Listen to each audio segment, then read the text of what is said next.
Well, guys, no Brian Robinson Jr. for Washington, and apparently no problem. What was the key to their ground game staying rolling against New York?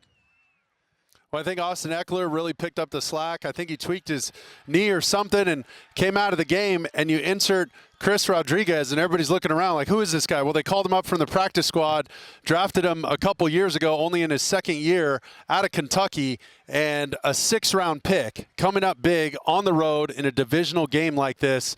I mean, that just speaks to the belief that this team has in Dan Quinn, in this system, in Cliff Kingsbury, and the quarterback. And it's so tough to stop this rushing attack because Daniels is a part of that rushing attack. He gives them the numbers advantage in this run game, and that's what made them so successful. Yeah, you know, Dave, just the threat of Daniels running. He didn't have to a lot, but when he did, it was efficient, over 240 total yards. He had a couple of touchdown passes, but Mark makes the point that the Dan Quinn team, I know it's, you know, talk about culture and atmosphere and selflessness, but this team, the underrated offensive line, right? They've scored more touchdowns on the ground than anybody in the league this year, and they have the right blend of rookies and veterans and new players, and no fluke. I mean, to be 7-2, this is a halfway point of the year. I mean, they're for real. They look if anybody good. doubt it. They look good.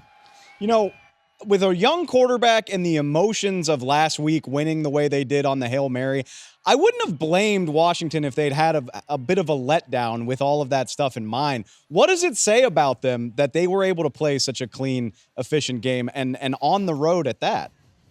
Dan Quinn addressed that issue. Dan Quinn addressed that exact thing because that's the first thing we asked him. After an emotional win like that and an emotional high, it's normal to come out and lay an egg and think everything's going to work out fine. And this team, you know, Dan said they did a great job of acknowledging exactly what they felt, getting their emotions in order, and most importantly, in check. So you can turn the page and move on and get ready for a grinder of a week against a really tough Giants defense. And it didn't quite look like it today, potentially, from the Giants.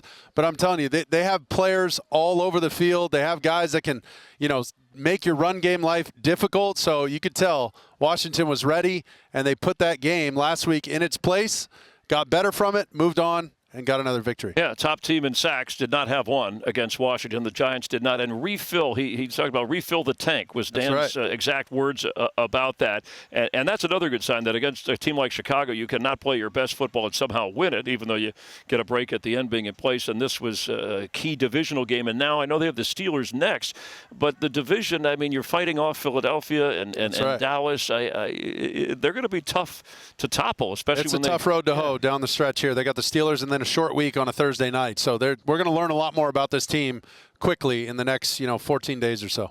We absolutely are. But, man, in the meantime, what a fun team. Washington 7-2 for the first time since 1996. It's been such a cool story. Guys, love chatting with you. Thanks as always. All right. Thank you. Thank you.